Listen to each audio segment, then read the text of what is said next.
ఈయన వాకిటి శ్రీహరి మొన్న రీసెంట్గా మంత్రివర్గ విస్తరణలో మంత్రి పదవి తెచ్చుకున్న వ్యక్తి అనమాట. ముదిరాజ్ సామాజిక వర్గానికి చెందిన వ్యక్తి. కాకపోతే ఈయన పాపం మక్తలకి మాత్రమే మంత్రిగా మారిపోయారంట.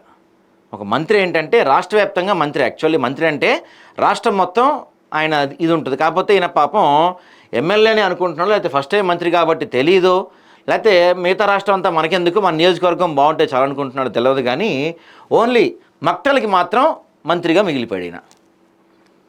మంత్రి పదవిని స్థానిక ప్రయోజనాలకే వాడుకుంటున్నారని ప్రచారం. రాష్ట్ర సమస్యలపై మౌనవర్తం, మక్తల సమస్యలపై మాత్రం హడావిడి. మంత్రి గౌరవాన్ని నియోజకవర్గ స్థాయికి దిగజార్చిన వైనం. మంత్రి శ్రీహరి పదవి రాష్ట్రానికి భారమా, మక్తలకు వరమా? మరి నువ్వు మంత్రి అంటే నీకు రాష్ట్రం మొత్తం ఉంటుంది, ఒక నియోజకవర్గానికి కాదు. అది తెలుసుకోవాలంటే ఇప్పుడు ఎలా అయితే కొత్త ఎమ్మెల్యేలకి అసెంబ్లీలో ట్రైనింగ్ సెషన్ ఉంటుందండి.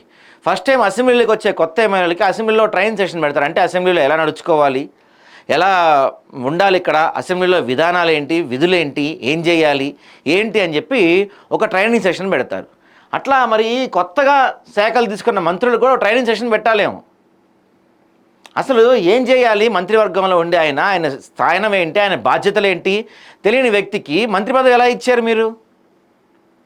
ఆయనకి దీని గురించి ఎంతవరకు అవగాహన ఉంది, ఆ శాఖ పైన ఎంతవరకు పట్టుంది ఆ శాఖ పైన అనే అంశాలు మీరు చూడకుండా మంత్రి పదవి ఇస్తే ఏమవుతుంది? నియోజకవర్గానికి మాత్రమే పరిమితం అవుతారు. పశుసంవర్ధక, క్రీడలు మరియు యువజన శాఖ, సర్వీసుల శాఖ మంత్రి వాకటి శ్రీహరి విషయంలో ఇది తెలుస్తుంది. ఆయన రాజకీయ శైలి, పనితీరు పరిశీలిస్తే ఒక స్పష్టమైన వాస్తవం కనపడుతుంది.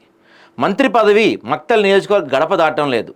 రాష్ట్ర స్థాయి విధానాలు, విద్యా అభివృద్ధి, రైతుల సమస్యలు, ఆరోగ్య పరిరక్షణ, పరిశ్రమల పెంపు, క్రీడల వంటి ప్రధాన అంశాలపై ఆయన స్వరం ఎక్కడా వినిపించడం లేదు. అసెంబ్లీ లేదా పార్లమెంటరీ చర్చల్లో రాష్ట్రానికి దోహదపడే కీలక అభిప్రాయాలు ఆయన నోటి నుంచి రావటం లేదు. ప్రతిగా రోడ్లు, డ్రైనేజీలు, బోర్లు, మైనర్ ప్రాజెక్ట్ వంటి స్థానిక సమస్యలకే ఆయన దృష్టి పరిమితం అయిపోయింది. ఎందుకంటే ఇప్పుడు ఈయనకి ఈ రాష్ట్రానికి సంబంధించిన విషయాలపైన, అంటే పశుసంవర్ధక శాఖలో ఏం చేస్తారు, క్రీడలు మరియు యువజన సర్వీసులో ఏం చేస్తారనే విషయాలు ఆయనకు తెలియదు పాపం. తెలియకపోతే ఆయన ఏం చేస్తున్నాడు? ఆ ఊళ్ళలో ఉండే రోడ్లు, డ్రైనేజీలు, చిన్న చిన్న పరిశ్రమలు, చిన్న చిన్న వాటిపై పని చూసుకుంటున్నాడు ఆయన. పట్టించుకునే వాళ్ళు అడిగేవారు ఎవరు? ముఖ్యమంత్రి అడుగుతుంటే కదా. ఈయన వచ్చిన తర్వాత ఇప్పటివరకు ఒక్కసారైనా ఈ శాఖలపై ఆయన ఎప్పుడైనా సమీక్ష నిర్వహించారా? అసలు ఆ శాఖలో ఏం జరుగుతుందో ఆయనకు తెలుసా? కేవలం నియోజకవర్గానికి మాత్రమే పరిమితమయ్యే వ్యక్తులకి మంత్రి పదవి ఇవ్వడం మరి ఏంటి ఉపయోగం? అసెంబ్లీ లేదా పార్లమెంటరీ చర్చల్లో రాష్ట్రానికి దోహదపడే కీలక అభిప్రాయాలు ఆయన నోటి నుంచి రావటం లేదు. ప్రతిగా రోడ్లు, డ్రైనేజీలు, బోర్లు, మైనర్ ప్రాజెక్ట్ వంటి స్థానిక సమస్యలకే ఆయన దృష్టి పరిమితం అయిపోయింది.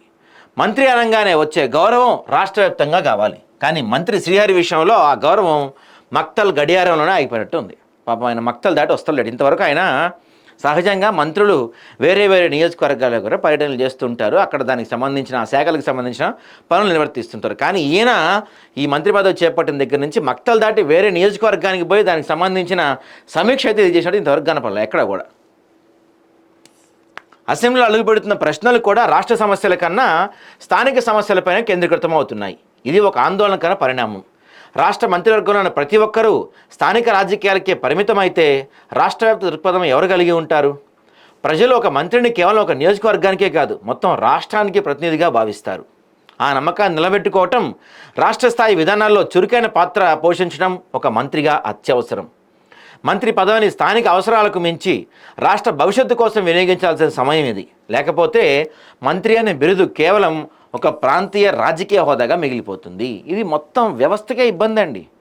ఇప్పుడు ఈయనను చూసి మిగతా మంత్రులు కూడా కేవలం వాళ్ళ నియోజకవర్గాలకే పరిమితం అయ్యి, వాళ్ళ నియోజకవర్గాలు డెవలప్ చేసుకుంటూ, వాళ్ళ నియోజకవర్గాలకే నిధులు తెచ్చుకుంటూ, అసెంబ్లీలో కానీ కేబినెట్ భేటీలో కానీ వాళ్ళ నియోజకవర్గ సమస్యల గురించి అడుగుతూ ఉంటే రాష్ట్రం ఇంక అట్టేపోద్ది.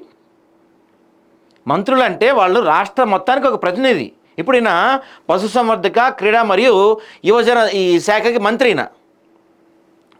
కానీ అవేమీ పట్టించుకోకుండా నియోజకవర్గంలో రోడ్లు బాగాలేవు, నియోజకవర్గంలో అవి అవసరమే, ఎందుకంటే నువ్వు ఫస్ట్ ఎమ్మెల్యేవి, మీరు ఎమ్మెల్యే కాబట్టి ఎమ్మెల్యేగా మీ స్థానిక సమస్యలు తీర్చాలి, కాదంటలేదు. కాకపోతే రాష్ట్ర వ్యాప్తంగా మిమ్మల్ని కొన్ని కీలక శాఖలకి మంత్రిగా కేటాయించారు.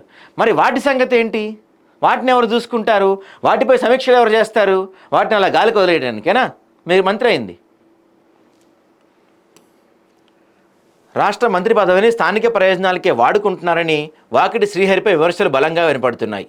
ఒక మంత్రిగా రాష్ట్ర విధానాలపై స్పష్టమైన దృష్టి చూపాల్సిన అవసరం ఉన్నప్పటికీ ఆయన ప్రవర్తన పూర్తిగా మక్తల చుట్టూ తిరుగుతుందని తెలుస్తుంది.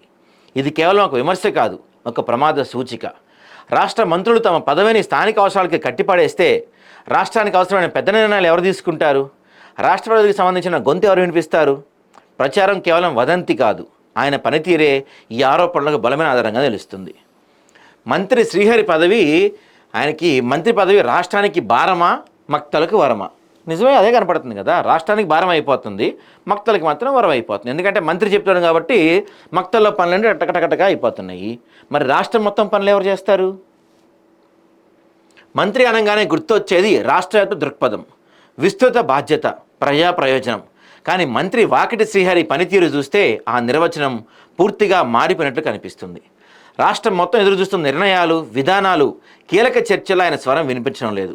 ప్రతిగా ఆయన దృష్టి, శ్రమ, వాగ్దానాలు కేవలం మక్తల చుట్టూ మాత్రమే తిరుగుతున్నాయి. రాష్ట్రానికి సంబంధించిన సమస్యలపై మౌనం, నియోజకవర్గ స్థాయి సమస్యలపై హడావిడి. ఇదే ఆయన రాజకీయ శైలి. ఇది ఒక మంత్రికి తగిన ప్రవర్తననా? రాష్ట్ర ప్రజలు ఆశించే నాయకత్వం ఇదేనా? ప్రజల్లో ఇప్పుడు స్పష్టమైన చర్చ మొదలైంది. శ్రీహరి మంత్రి పదవి రాష్ట్రానికి భారమైపోయిందా లేక మక్తలకు వరమైపోయిందా అని. రాష్ట్రానికి ఆయన వలన ఎలాంటి ఉపయోగం లేకపోతే మంత్రి పదవి అనే గౌరవాన్ని కేవలం ఒక నియోజకవర్గ స్థాయికి పరిమితం చేయటం ప్రజలకే కాదు, మంత్రి పదవికి కూడా అవమానమవుతుంది. మరి ఇప్పటికైనా ఈయన మంత్రిగా రాష్ట్ర వ్యాప్తంగా ఆయన చేయాల్సిన బాధ్యతలు ఏంటి? పశుసంవర్ధక శాఖలో ఏ పనులు చేయాలి ఆయన? యువజన సంఘంలో ఆయన ఎటువంటి పనులు చేయాలి? ఇలాంటివి ఆయన తెలుసుకొని ట్రైనింగ్ తీసుకొని చేయకపోతే మాత్రం మంత్రి అనే పదానికి కూడా ఆయన అవమానించినట్టు అవుతారు మరి.